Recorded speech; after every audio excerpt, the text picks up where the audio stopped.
Alhamdulillah, amin. Kita sudah kemarin melewati Ramadan, itu satu bulan di mana Allah Taala telah memberikan kita fasilitas sekolah, fasilitas untuk menggembleng diri, ya, mendidik diri, bagaimana mengkondisikan diri, yaitu kita telah melewati Ramadan. La'allakum tattaqun. Nah, salah satu tujuan dari puasa adalah mencapai ketakwaan. Dan kalau kita lihat dalam dalam hadis, ya, bahwa man shoma ramadhana imanan wa ihtisaban ghufira lahu ma taqaddama min dhanbihi. Barang siapa yang berpuasa di bulan Ramadan imanan, betul hanya karena iman, yakin pada Allah bahwa itu adalah perintah Allah, adalah sesuatu yang sangat baik, terbaik dari Allah, sehingga apa yang kita lakukan hanya dorongannya karena Allah situ, wah sabar, dan kita hanya semata-mata mengharapkan pahala, mengharapkan balasan dari Allah Taala. Nah, kalau itu yang kita lakukan, maka itu akan ghufira lahu ma taqaddama min dhanbihi, akan diampuni dosa-dosa kita yang telah lalu. Betapa luar biasa kalau kita kemarin Ramadan, selama Ramadan betul, ya, waktu demi waktu, ya, saat demi saat, bagaimana apa yang kita lakukan hanya semata-mata untuk Allah, semata-mata karena kalau Allah mengampuni dosa kita, maka diibaratkan pada fitrah. Kita dulu dilahirkan dalam keadaan suci, keadaan fitrah.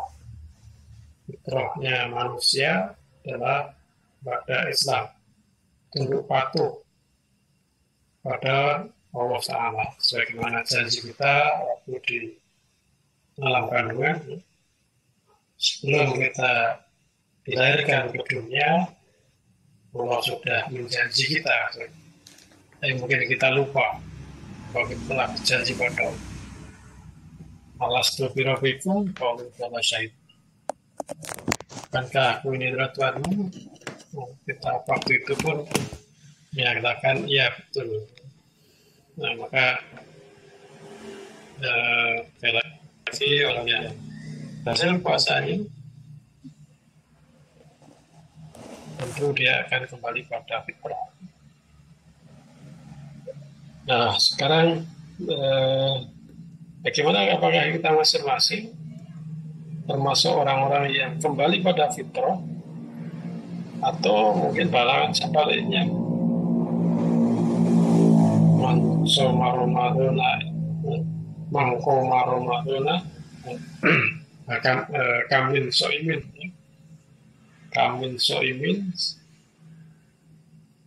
aisalahu min siyamihi ilal wal atas. Betapa banyak orang yang berpuasa yang dia peroleh hanya lapar dan haus. Maka ini setelah kita melewati satu bulan Ramadan kemarin, kira-kira kita kembali kepada fitrah ataukah sama saja dengan sebelum Ramadan kemarin. Nah, di sini akan kita bahas ada 7 ciri orang-orang yang kembali kepada fitrah. Ciri yang pertama, bahwa orang yang kembali pada fitrah itu dia memiliki kesolehan sosial. kesolehan sosial. Jadi ini istilah apa ya, untuk menggambarkan bahwa orang yang fitrah itu ya, dia punya kepedulian kepada sesama. Kemudian dia yang ringan tangan, bukan tangan ringan ya, tapi ringan tangan. Kalau tangan ringan kan lakwat ya. Tapi kalau ringan tangan dia suka membantu. Ya, selalu ingin bantu pada mereka yang kekurangan.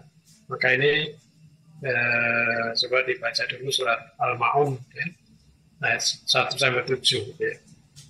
Yang ini adalah ayat yang menggambarkan kebalikan dari orang-orang yang tidak memiliki ya, kalau dia tidak termasuk orang yang memiliki kesulitan secara sosial, kalau dia termasuk sebagaimana dalam surat Al-Ma'un ayat 1-7. Silakan.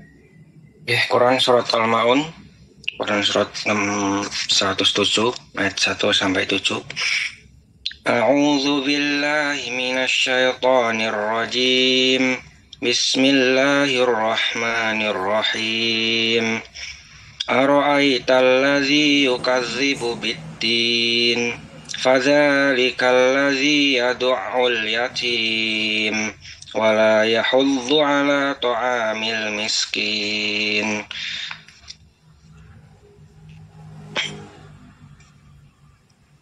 Fawailul lil musallin alladzina hum an salatihim sahun alladzina hum yura'un wa yamna'unal ma'un. Artinya, tahukah kamu orang yang mendustakan agama? Maka itulah orang yang menghardi anak yatim dan tidak mendorong memberi makan orang miskin. Maka celakalah orang yang sholat, yaitu orang-orang yang lalai terhadap sholatnya, yang berbuat riya dan enggan memberikan bantuan. Ya, orang yang kembali kepada fitrah ya, tentunya tidak memiliki perilaku sebagaimana dalam surat Al-Ma'un ini. Jadi Tuhan menjelaskan A'udzubillahi minasyaitonir rajim. Ara'aital ladzi yukadzibu bid-din. Tahukah kamu orang yang mendustakan agama? Oleh siapa? Perintah-perintah agama itu didustakan. Siapa itu? Fadzalikal ladzi yad'ul yatim. Tidak berkait sayang kepada anak yatim, tidak bagaimana menyantuni anak yatim, malah menghardik, menyia-nyiakan atau nyo jalannya. Kalau orang yang kembali fitrah, maka dia tentunya bagaimana memperhatikan anak yatim. MTA masih selalu dibuka ya, dana untuk SAIM ya, santunan anak yatim miskin. Kenapa ya yatim miskin ya? Kalau yatim tapi tidak miskin kan tidak berarti tidak memerlukan santunan dalam bentuk materi, tetapi basis juga santunan dalam bentuk kasih sayang. Yang anak yatim yang tidak miskin saja dia bagaimana berusaha mengasihi, apalagi yang anak yatim yang miskin. Kemudian walayah untuk ala ta'amil miskin, dan tidak mendorong memberi makan orang miskin. Jadi menghardik anak yatim, tidak mendorong, tidak menganjurkan, tidak memotivasi orang untuk memberi makan orang miskin. Menganjurkan aja tidak, mendorong aja tidak, apalagi memberikan. Ya. Nah, ini sungguh luar biasa. Maka fawailul musholin, maka celakalah orang yang sholat. Sholat seperti apa? Alladzina hum an sholatim sahun. Lalai dari sholat. Orang yang lalai sholatnya, sholat itu tanha anil fasa wal munkar. Nah, sholat itu mencegah dari perbuatan keji dan munkar. Dan sholat juga orang yang sholat, orang dekat kepada Allah, tentunya tadi akan tumbuh jiwa sosial. Bagaimana ya, peduli pada sesama. Kalau itu apalagi ada anak yatim gitu ya, orang miskin dan seterusnya. Alladzina hum an sholatin sahun, alladzina hum yura'un. Dan itu berbuat riya, wayah ma'unal, dan juga tidak memberi bantuan. Jadi kalau orang itu memberi bantuan aja enggak, kalau berbuat riya, ya, maka tentunya dia akan ogah-ogah. Sehingga di sini orang yang kembali pada fitrah, sekali lagi dia memiliki jiwa sosial, memiliki kesolehan sosial. Jadi sosialnya ini sosial yang soleh. Karena kalau hanya sosial saja, ya banyak orang yang sosial, berjiwa sosial. Orang non-muslim itu juga banyak yang berjiwa sosial. Maka dalam membantu pada sesama, ya, menyantuni anak yatim, memberi makan orang miskin, semuanya tentunya adalah berdasari karena Allah semata. Jadi jiwa sosial dan yang soleh itu. Jadi sosial yang menjadi amal soleh adalah yang ciri pertama. Jadi orang yang fitrah dia akan suka pada bagaimana dengan membantu sesama, apalagi sama tersebut membutuhkan, dan dia suka membantu di situ. Itu karakter atau ciri yang pertama, yaitu memiliki kesolehan sosial. Kemudian ciri yang kedua adalah memiliki kesolehan vertikal. Kesolehan vertikal. Apa itu? Ya? Jadi dia kepada Allah, hubungannya kepada Allah, maka juga betul didasari karena keyakinan yang kuat. Keyakinan yang kuat. Kalau dulu pernah kita bahas di antara karakter orang yang soleh, ya. Orang soleh itu diantaranya adalah akidahnya lurus dan kokoh. Dan yang lurus dan kokoh. Lurus hanya kepada Allah, kokoh berarti kuat di sini. Karena dalam surat Al-Baqarah ayat 21, ya, saya mau tegaskan, silakan Mas baca. Ini kurang surat Al-Baqarah, surat nomor 2 ayat 21. A'udzu billahi minasyaitonir rajim. Ya ayyuhan nasu u'budu rabbakumul ladzi khalaqakum wal ladzina min qablikum la'allakum tattaqun.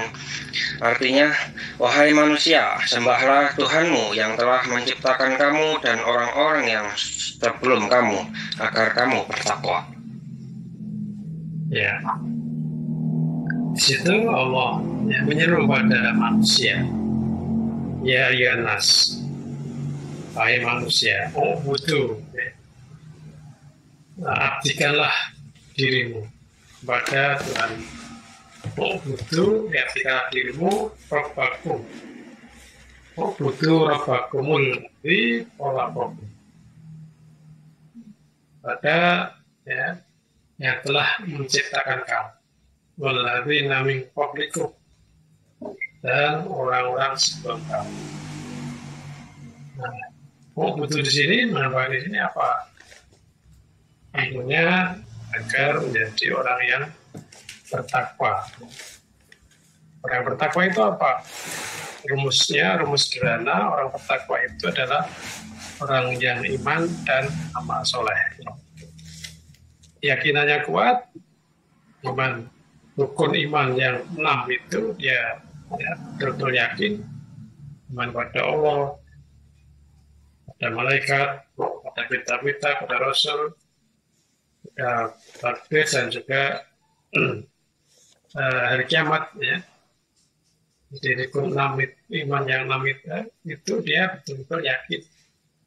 Nah, diimplementasikan, diwujudkan dalam bentuk kehidupan sehari-hari sebagai keyakinan bahwa oh itu adalah benar, ya dia bagaimana taat kepada Allah.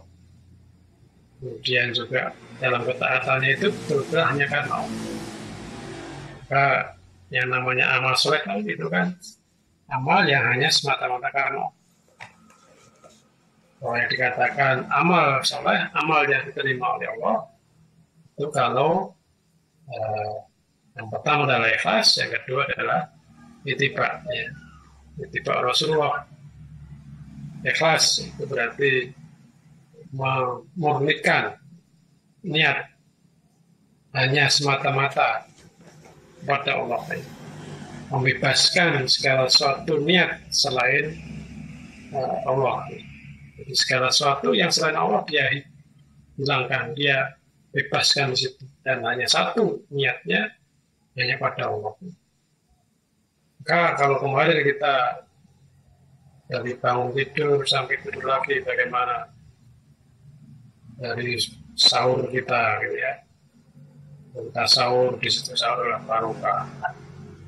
Kemudian juga Allah dan malaikat itu bersolawat. Innallaha wa malaikatahu yushollina 'alal musahharin. Semuanya Allah dan malaikat itu bersolawat atas orang sahur. Dan kalau kita dalam sahur itu meyakini, menyadari, merasakan bahwa bahwa Allah itu bersama, Allah itu memberikan doa, sholawat gitu ya. Kemudian dalam hati kita juga, ya Allah berkali sahur saya. Tambah lagi ya, dalam surat Al-Baqarah juga wabil asharin yastaghfirun. Orang yang bertakwa itu di akhir malam di waktu sahur dia banyak mohon ampun pada Allah. Sehingga betul-betul apa yang dilakukan baik apa ibadah mahdoh maupun ibadah khusus atau ibadah yang umum, termasuk ya aktivitas sebetulnya bagaimana itu jadi orientasi, jadi amal soleh. Maka kalau semua aktivitas yang dilakukan ditujukan hanya untuk Allah, nah itulah seorang dikatakan memiliki kesolehan sosial. Orang yang soleh adalah orang yang akidah lurus dan kokoh. Maka dengan menyampaikan diri kepada Allah, di setiap apa yang kita lakukan itu betul-betul hanya diorang karena Allah. Dan itu semua kalau kita selalu kita lakukan, kita akan mengantar kepada ketakwaan. Orang yang bertakwa tentunya dari segala sesuatunya hanya karena Allah. Karena disinilah pentingnya selalu untuk menghadirkan Allah. Itu yang karakter yang kedua atau ciri yang kedua. Jadi orang yang beribadah fitrah, maka dia memiliki kesolehan vertikal. Kemudian yang ciri yang ketiga, bahwa orang yang kembali kepada fitrah, dia memiliki kecerdasan emosi. Di emosinya itu bisa dimanage dengan baik. Nah, di sini dicirikan dengan memiliki jiwa dermawan, pemaaf, kemudian senantiasa membalas keburukan orang dengan kebaikan, rajin introspeksi, kemudian selalu ingin memperbaiki diri. Jadi kita punya yang namanya nafsu, gitu ya, punya emosi. Nah, di situ kalau kita bisa kita manage dengan baik, kita arahkan dengan baik, maka di situ maka akan kembali akan menuju pada perbuatan-perbuatan yang baik pula. Kita punya jiwa dermawan. Kalau kita menyadari bahwa segala sesuatu yang kita terima itu, rezeki atau harta yang kita terima itu, sebagiannya adalah milik orang lain, dan mereka adalah titipan dari Allah. Maka orang yang kembali pada fitrah, dia sadar betul bahwa itu karena dari Allah, maka dia gunakan pada jalan Allah dengan sebaik-baiknya. Nah, ini salah satu sebagai landasan di dalam surat Al-Imran ya, 133 sampai 135.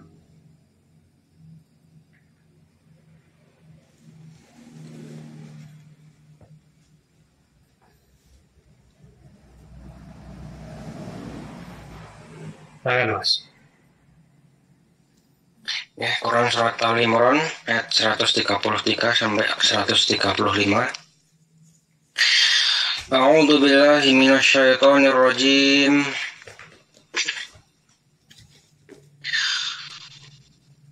Wasari'u ila maghfiratin min rabbikum wa jannatin 'arduhas samawati wal ardu uiddat lil muttaqin alladzina yunfiquna fis sarra'i wal dharra'i wal kadhimina al ghaidha wal 'afina 'anil nas wallahu yuhibbul muhsinin. والذين إذا فعلوا فاحشة أو ظلموا أنفسهم ذكروا الله فاستغفروا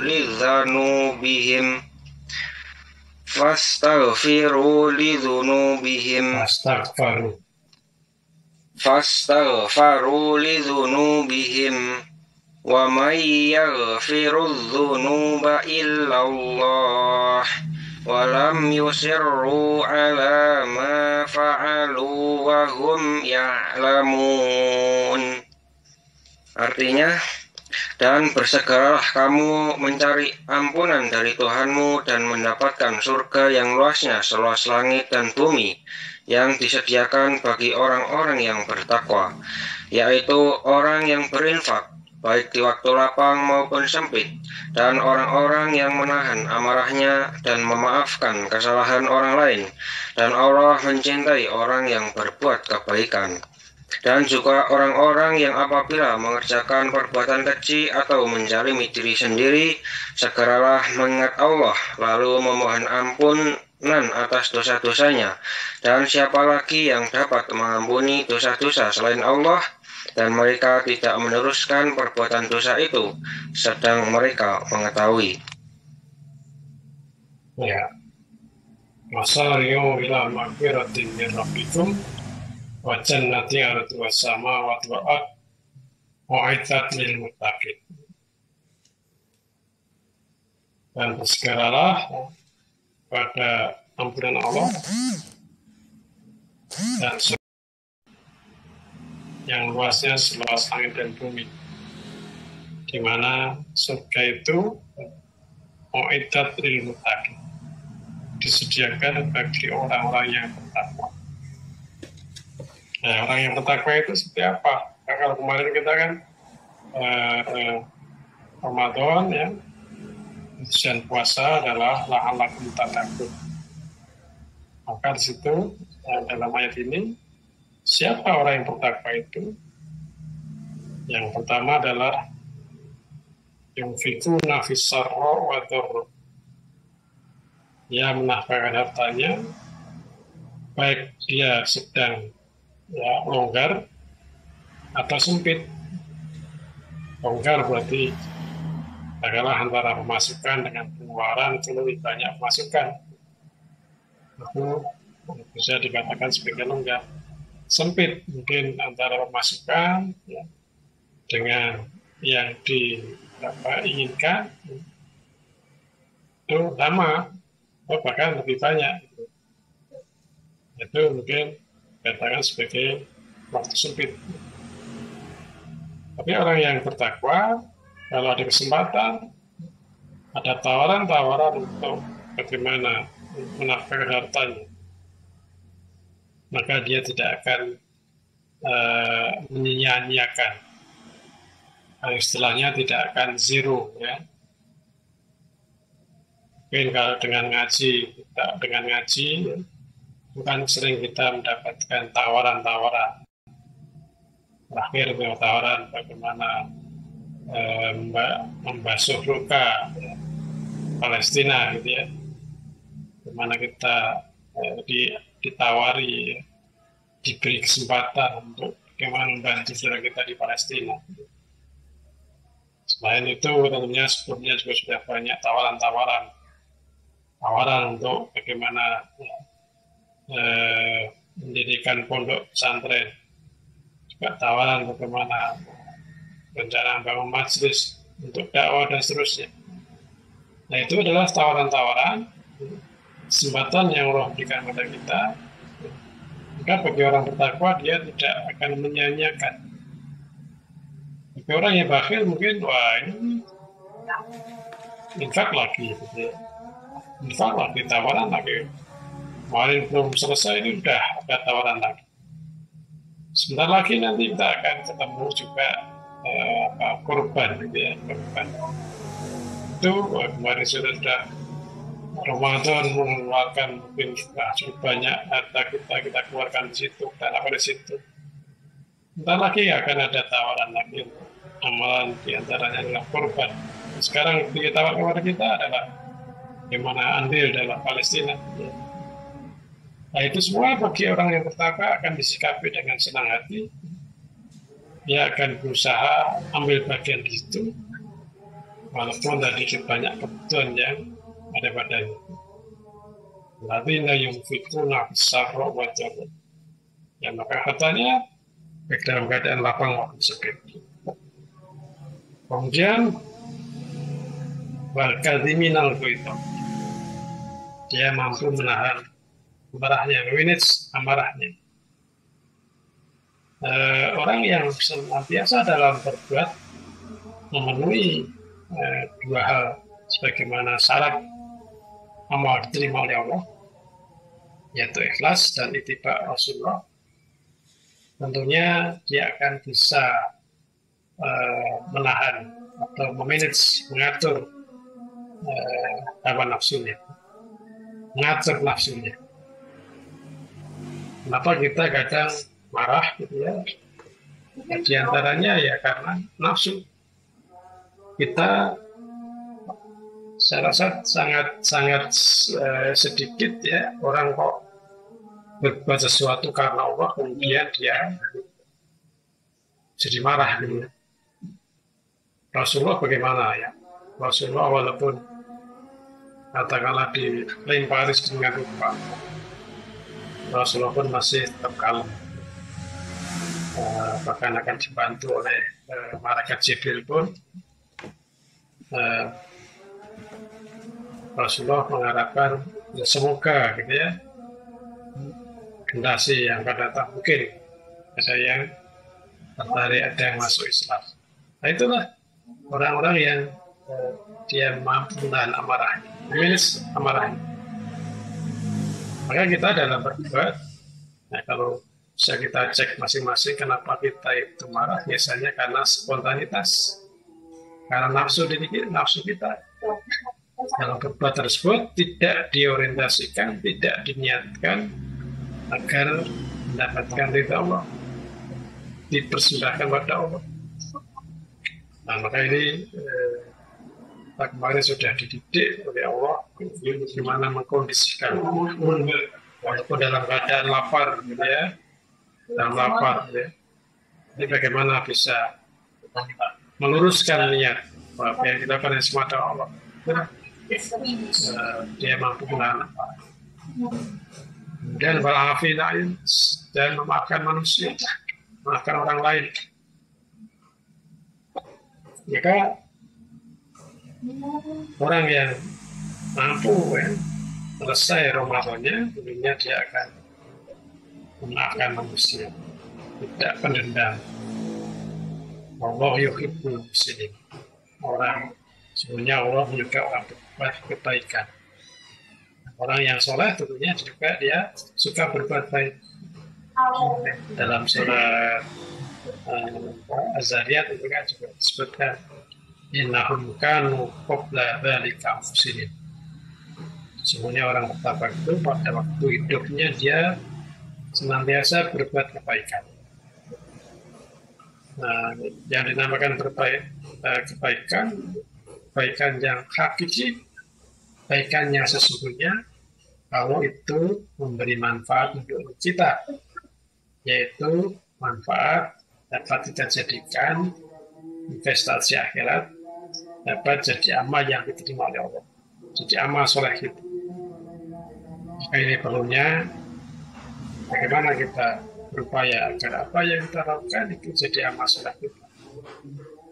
Nah, untuk bisa itu, maka tadi di depan sudah kita sampaikan, yaitu syaratnya minimal 2, yaitu ikhlas dan ittiba Rasulullah. Ikhlas itu semata-mata karena Allah, dan ittiba Rasulullah berarti mengikuti syarat Islam. Nah itu kemudian walladzina idza fa'alu fahisah, orang bertakwa itu bukan berarti dia bebas dari kesalahan. Namanya manusia, ya tentu Nabi pun senantiasa berdoa kepada Allah. Jadi orang yang bertakwa apabila dia melakukan perbuatan keji atau menzalimi diri sendiri, maka dia segera ingat pada Allah, lalu mohon ampun pada Allah.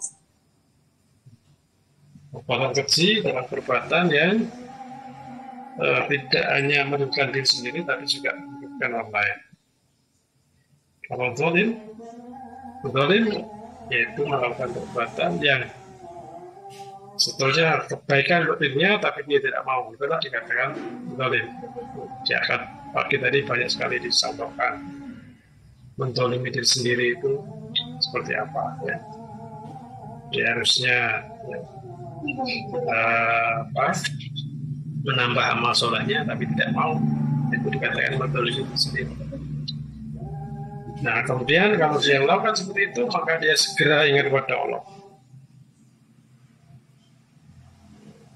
Zakarullah wastaghfaru dzunub, lalu mereka mohon ampun pada Allah. Maka orang yang bertakwa itu kan dia di akhir malam pada waktu sahur wabil ashari yastaghfir, di akhir sahur, di akhir malam, di waktu sahur dia mohon ampun pada Allah.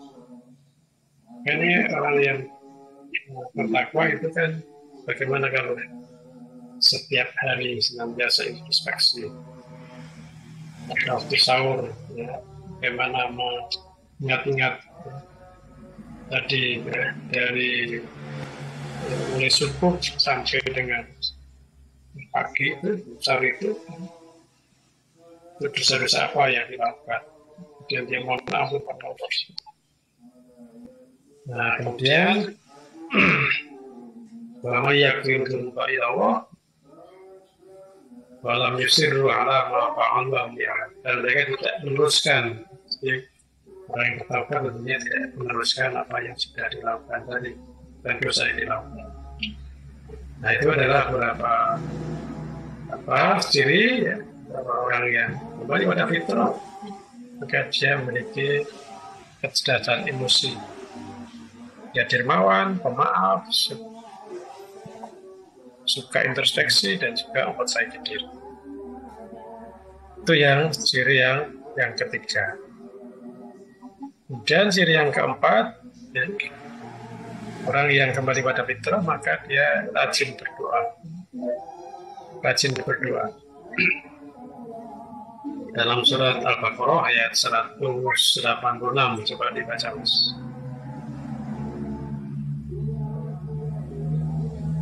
Quran surat Al-Baqarah surat nomor 2 ayat 186.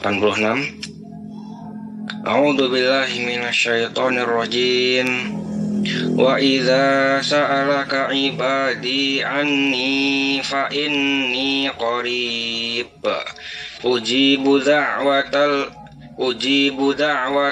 da'i idza da'ani falyastajib li wal yu'minu bi la'allahum yarsyudun. Artinya, dan apabila hamba-hambaku bertanya kepadamu Muhammad tentang aku, maka sungguhnya aku dekat. Aku kabulkan permohonan orang yang berdoa apabila dia berdoa kepadaku. Hendaklah mereka itu memenuhi perintahku dan beriman kepadaku agar mereka memperoleh kebenaran. Ya. Wa idza sa'alaka 'ibadi anni fa inni qarib. Ujibu da'watad da'i idza da'ani fal yastajibu li wal yu'minu bi la'allahum yarsyudun. Wa idza sa'alaka 'ibadi anni fa inni qarib. Apabila hamba bertanya kepadaku, sesungguhnya aku dekat. Ujibu da'watad da'i. Allah mengabulkan bagi yang berdoa. Maka wal yastajibu, maka berdoalah kepadaku. Wal yu'minu bi, dan beriman padaku. Maka mereka dalam kebenaran. Jadi Allah itu ya sangat senang sekali kalau kita minta. Semakin kita banyak merengek pada Allah, semakin banyak berdoa pada Allah, Allah suka.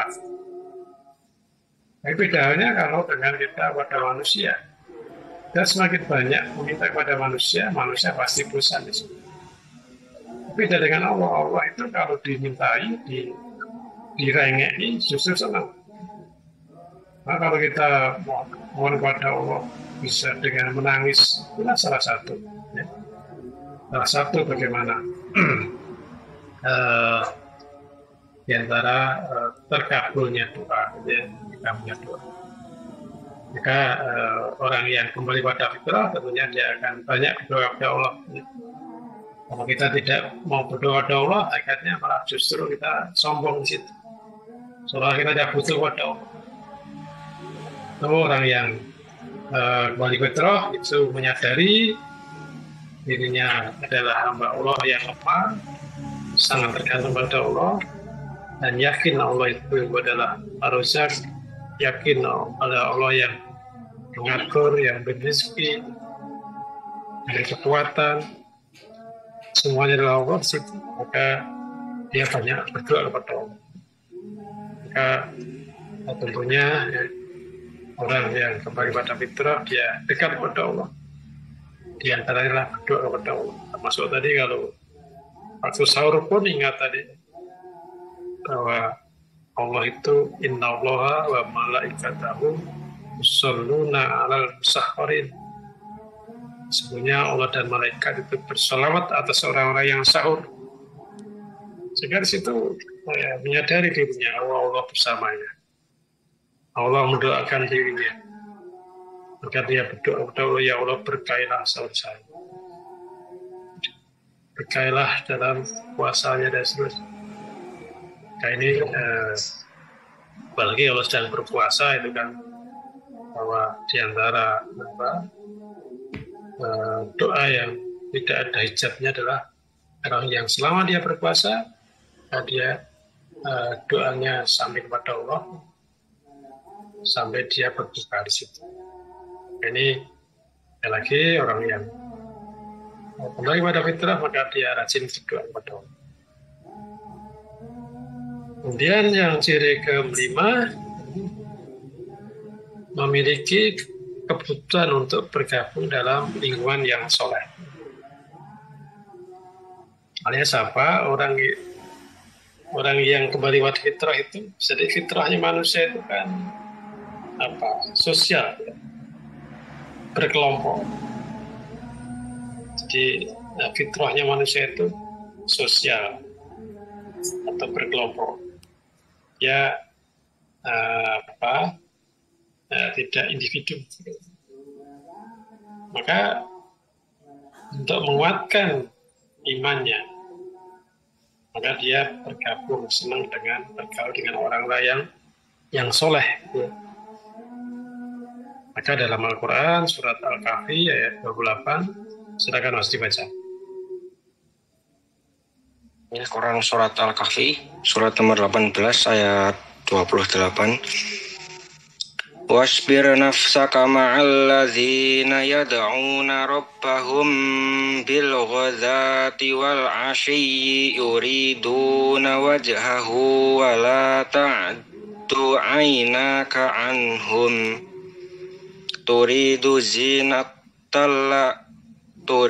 zinatal hayatid dunya wala tuti' man aghfalna qalbahu an dzikrina wattaba'a hawahu wa kana amruhu furuta. Artinya, dan bersabarlah engkau Muhammad bersama orang yang menyeru Tuhannya pada pagi dan senja hari dengan menghadap keridhoannya. Dan janganlah kedua matamu berpaling dari mereka karena mengharap perhiasan kehidupan dunia. Dan janganlah engkau mengikuti orang yang hatinya telah kami lalaikan dari mengingat kami, serta menuruti keinginannya dan keadaannya sudah melewati batas. Ya. Manusia pada umumnya itu kan ingin berkelompok. Ya. Nah, kelompoknya itu ada yang macam-macam. Kalau sekarang ada geng dan sebagainya, itu akhirnya mereka berkelompok. Nah, orang yang kembali pada fitrah, tentunya dia senang dengan orang-orang yang kembali fitrah juga. Dan itu digambarkan wasbir nafsaka ma'al ladzina yad'una rabbahum bil ghadati wal 'ashyi yuriduna wajhah. Bersabarlah pada orang-orang yang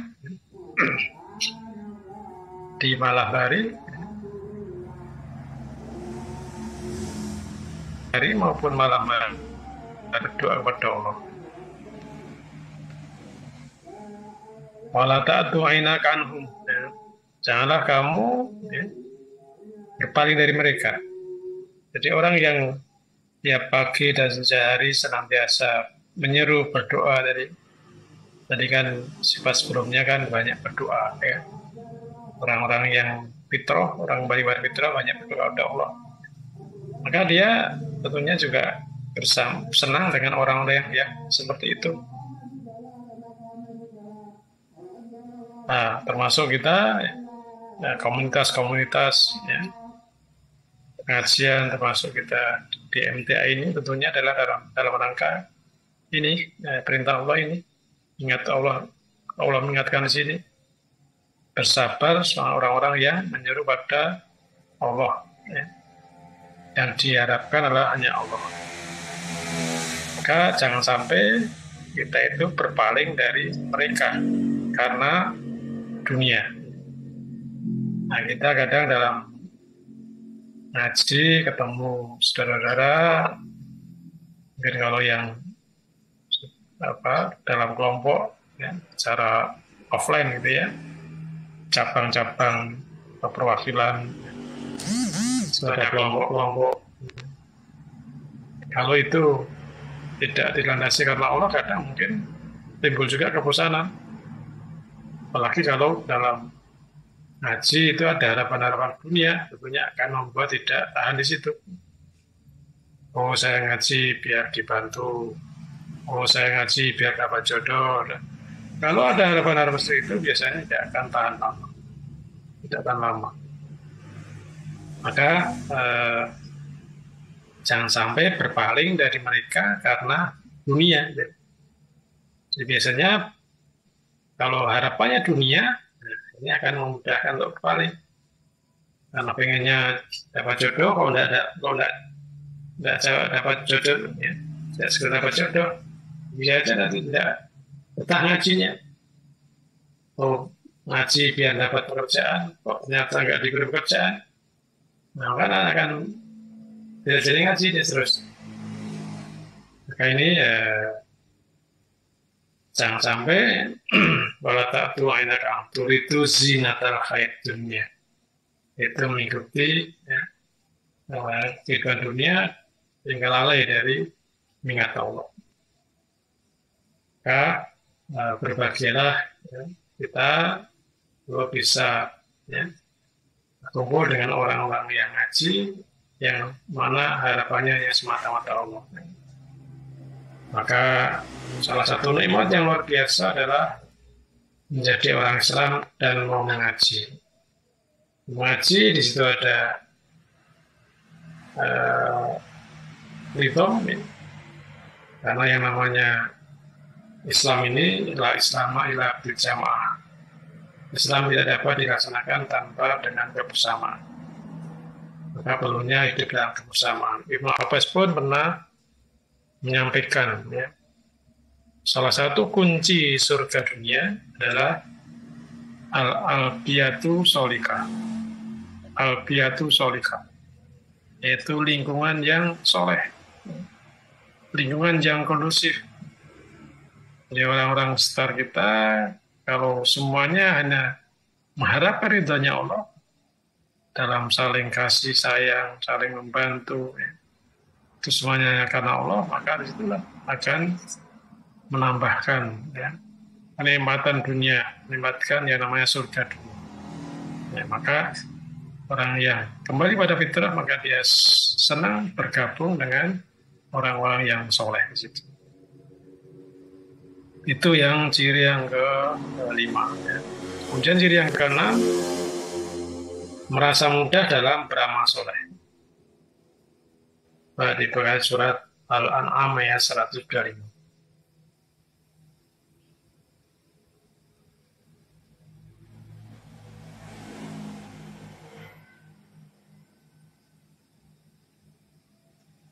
Quran surat Al-An'am ayat 125. A'udzu billahi minasyaitonir rajim. Faman yuridillahu ayyahdiyahu yasrah sadrahu lil Islam. Wa man yurid ayyudhillahu yaj'al sadrahu dayyiqan harajan ka'annama yas'adu fis sama'. Kadzalika yaj'alullahu ar-rijsa 'alal ladzina la yu'minun.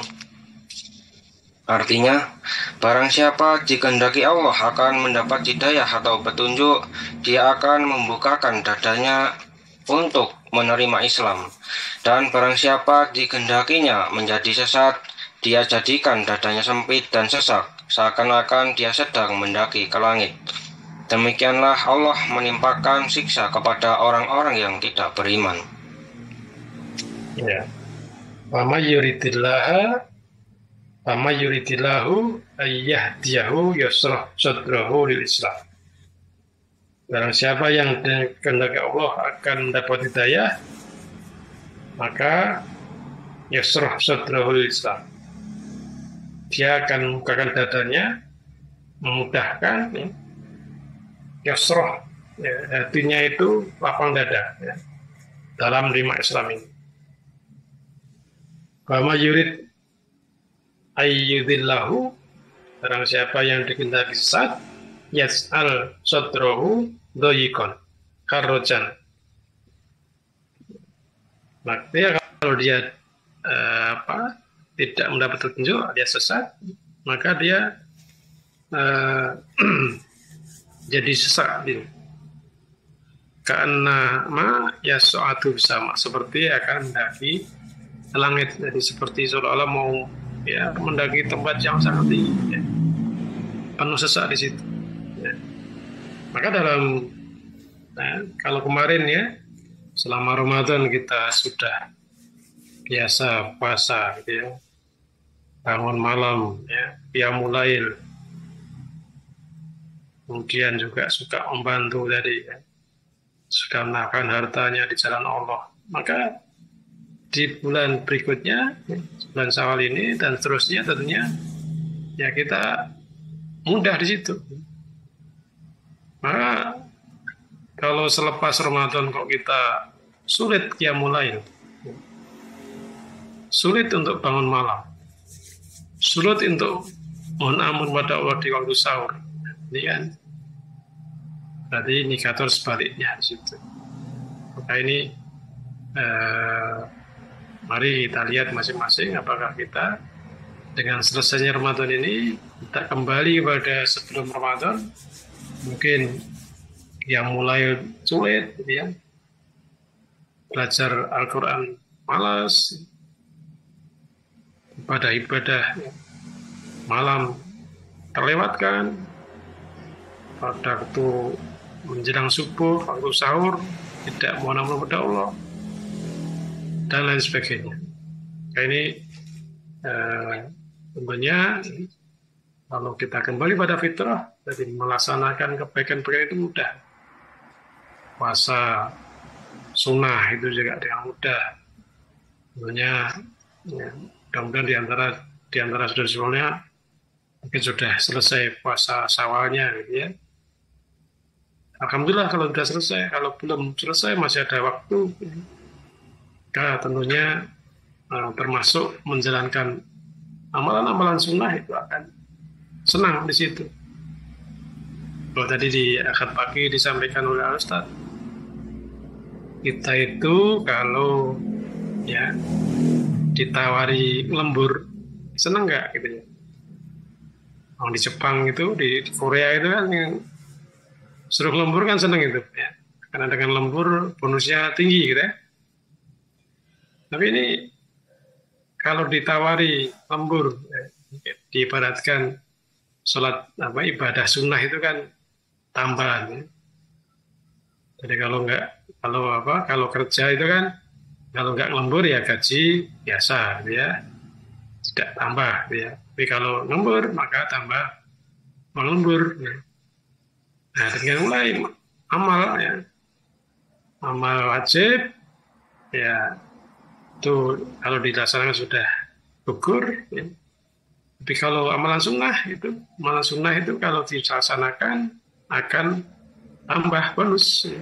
Tapi kalau nggak dilaksanakan nggak dapat apa-apa, nggak ada tambahan gitu ya. Maka kalau tadi ya kerja karena ada tambahan maka senang melembur tadi gitu ya. Nah, bagaimana dengan kita amal tadi?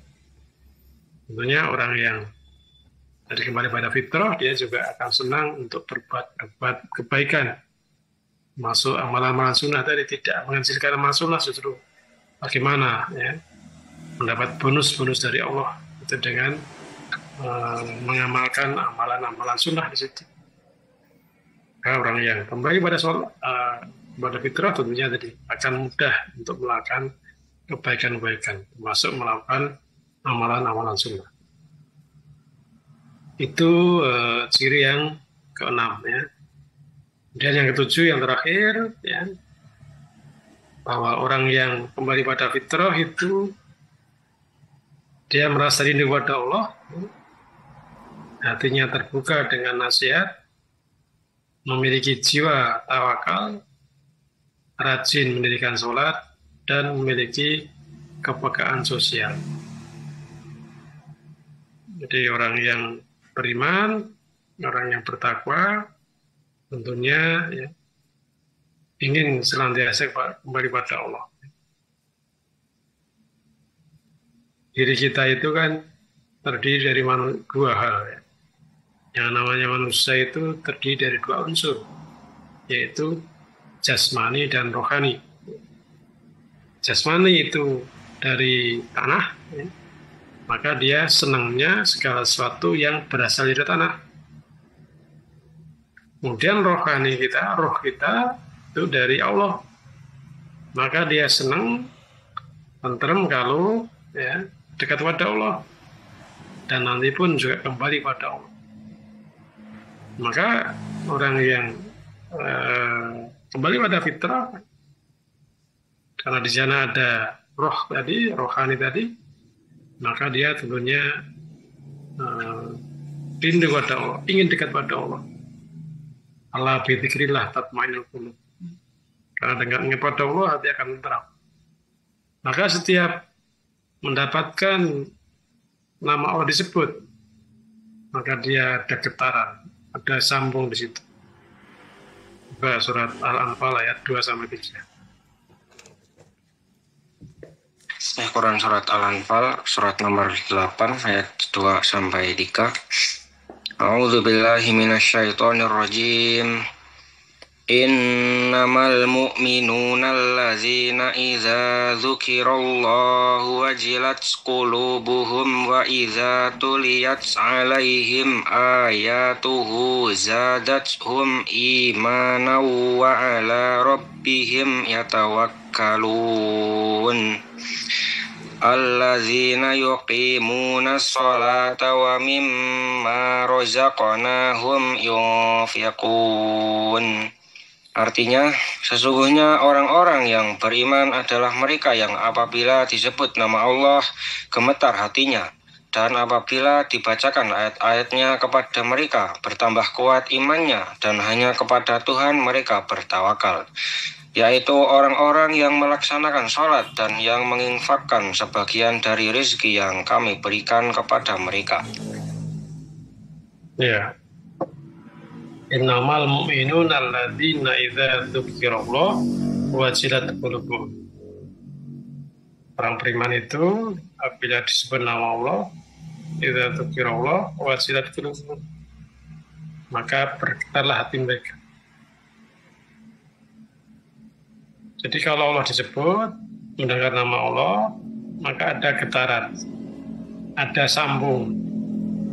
Kalau itu perintah Allah, maka dia akan segera melaksanakan. Kalau itu larangan Allah, maka dia tinggalkan. Jadi sebagai wujud ya, rindu pada Allah. Ya. Tadi sebagai ya nasu butuh rabbakumul ladzi, bahwa tujuan diciptakan manusia adalah untuk menyampaikan ibadah Allah.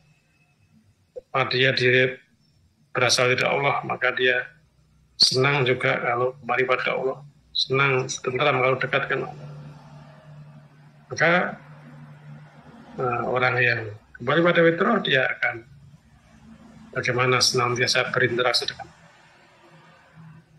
Kemudian apabila wa idza tuliyat alaihim ayatuhu zadatuhum iman, kalau dibacakan atau mendengar, membaca ayat Allah, baik qauliyah maupun kauniyah, itu semakin kuat imannya, bertambah kuat imannya.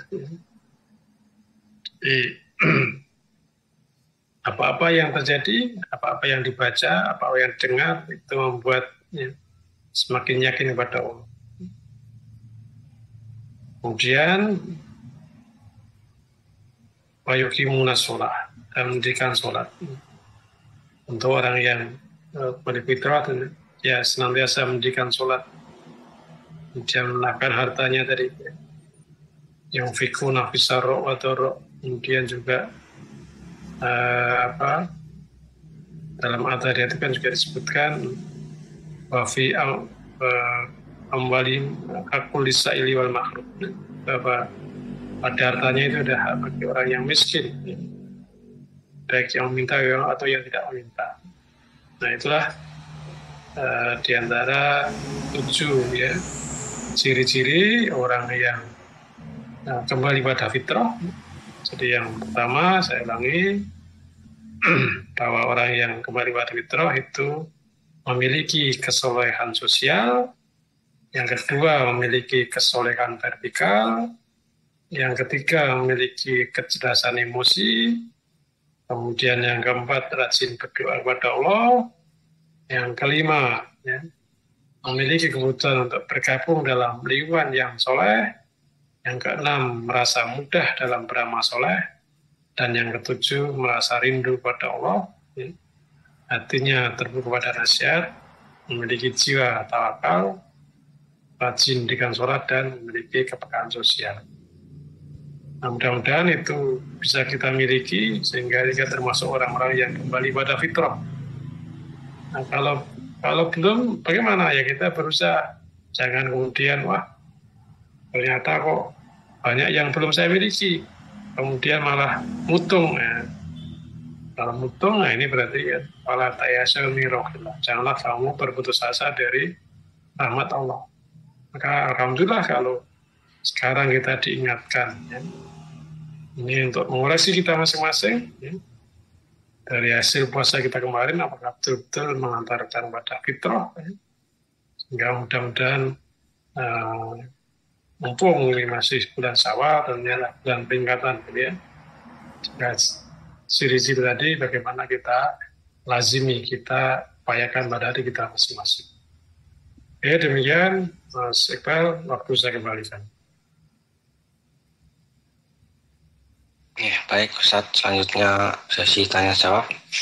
Monggo Bapak, Ibu, dan saudara sekalian, bila ada yang hendak bertanya bisa diaktifkan mikrofonnya, dan bagi yang di YouTube ataupun di Facebook bisa di chat di kolom komentar. Sebelumnya menunggu pertanyaan, izin bertanya Ustaz. Ya, sekarang. Tentang hadis al-ardu kulluha masjidun illa maqbarata wal hamam, yakni seluruh bumi adalah masjid kecuali kuburan dan tempat pemandian. Hadis At-Tirmizi nomor 317, Ibnu Majah nomor 745. Nah, tentang hadis ini apakah sahih dan bisa diamalkan Ustaz? Dan kemudian kalau di Jepang kan tidak ada masjid Ustaz. Jadi kalau keluar gitu mungkin sholatnya itu di mall atau di tempat-tempat belanja yang tidak ada orang berlewat gitu Ustaz. Nah, kalau kita sholat di fitting room itu apakah termasuk tempat pemandian Ustaz? Kemudian yang kedua tentang yang poin nomor 3 tadi Ustaz, yang memiliki kecerdasan emosional.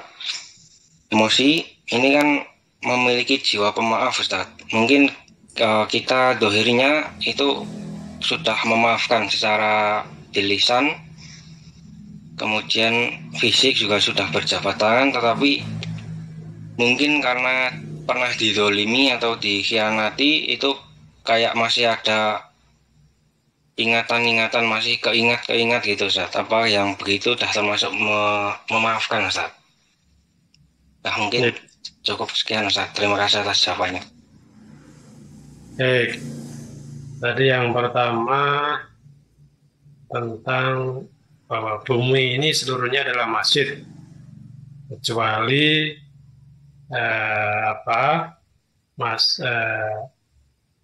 kecuali kuburan dan pemandian Ustaz. Kecuali kuburan dan kamar mandi. Nah, ini saya kebetulan punya aplikasi yaitu Hatisoft ya. Di situ dalam riwayat Tirmidzi ya. Jadi di sini menurut Nasiruddin Albani dikatakan sebagai hadis yang sahih ya. Ini bumi ini adalah seluruhnya adalah masjid kecuali kuburan dan kamar mandi. Jadi bukan tempat pemandian tapi kamar mandi. Ya. Maka kalau ya kayaknya bumi Allah ini. Jadi kalau kita mau sholat gitu ya selama itu tidak tempat najis dan sebagainya kan boleh saja. Ya. Karena ikatnya kan bumi itu adalah sebagian tempat sholat kecuali kuburan dan kamar mandi tadi. Nah kalau tadi di Jepang ya? Ini Ustaz, di Jepang Ustaz. Jepang sholatnya di mana?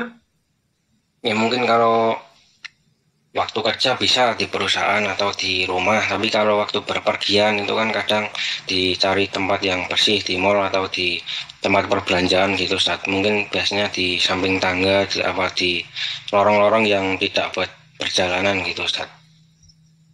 Ya, kalau saya di fitting room itu Ustaz, itu apakah termasuk? Jadi yang di sini kan asal itu bukan kuburan atau bukan kamar mandi atau WC ya boleh kan. Kan kalau saya pun kalau ke Korea misalnya ada seminar gitu ya kan Korea mau cari musola kan nggak ada, jarang gitu ya. Ya biasanya juga cari tempat yang ya sepi gitu ya. Masuk kemarin saya di Thailand itu, wah ini musolanya jauh gitu ya. Nah, ya cari tempat sekitar di Bangkok itu di situ ada pos apa misalnya ada tempat poster gitu ya. Yang penting di situ terhindar dari lalu lalang manusia gitu ya, hingga tidak masalah situ. Ya idealnya memang di tempat khusus ya. Tapi tadi kalau tidak ada tempat khusus ya, ya yang penting itu bukan kuburan dan bukan kamar mandi. Itu yang pertama. Yang kedua tadi tentang maafkan tadi. Jadi kalau kita pernah didolimi seorang, maka salah satu triknya kan doakanlah, gitu ya. Mudah-mudahan dia dapat petunjuk, mudah-mudahan dia diampuni Allah, gitu ya. Sudah ya. Apa? Ya kalau dia menyambut atau ingin menyambung dengan kita sambung. Tapi kalau mereka katakanlah orang belum nyambung, gitu ya, apa? Malah mungkin melengos ya, ya sudah. Yang penting dalam hati kita berniat bahwa saya sudah mengampuni, nggak ada apa-apa, maka yang Allah Maha tahu di situ. Jadi kalau masih punya dendam, ingat dulu, wah, apa pernah menyakiti diri saya, gitu. Kemudian membuat kita akhirnya memutuskan silaturahim, dan dia sudah baik dan sebagainya, dan tentunya beda. Maka di sinilah jadi pemaaf itu tidak mudah. Tapi Allah Maha Pemaaf, ya. Maka semuanya diserahkan kepada Allah. Insya Allah akan jadi selesai. Itu Mas Iqbal. Ya Ustaz, terima kasih atas jawabannya. Mungkin ada Bapak Ibu yang hendak bertanya, bisa langsung diaktifkan mikrofonnya.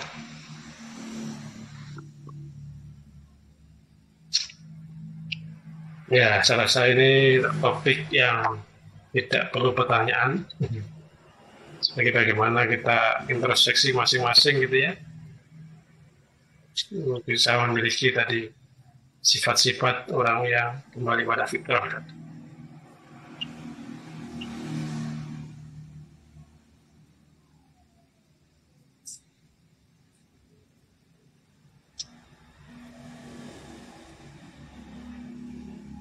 Dari Zoom nggak ada, dari YouTube satu.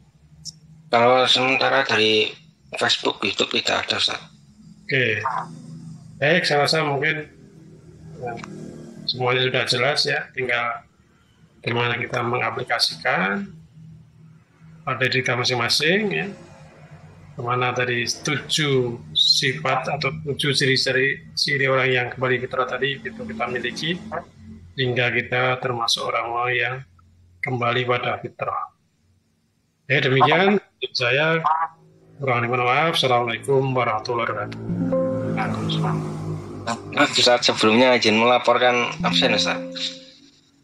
Ini dari Facebook ada 8 akun, kemudian dari Zoom ada 27 akun, kemudian dari YouTube ada 7 akun Ustaz.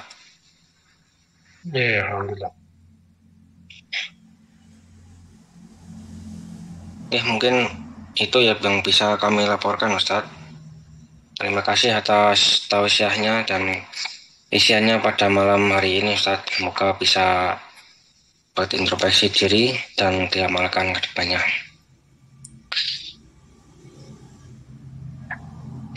Baik, kami cukup sekian kajian pada malam hari ini. Bisa kita akhiri dengan bacaan hamdalah bersama-sama.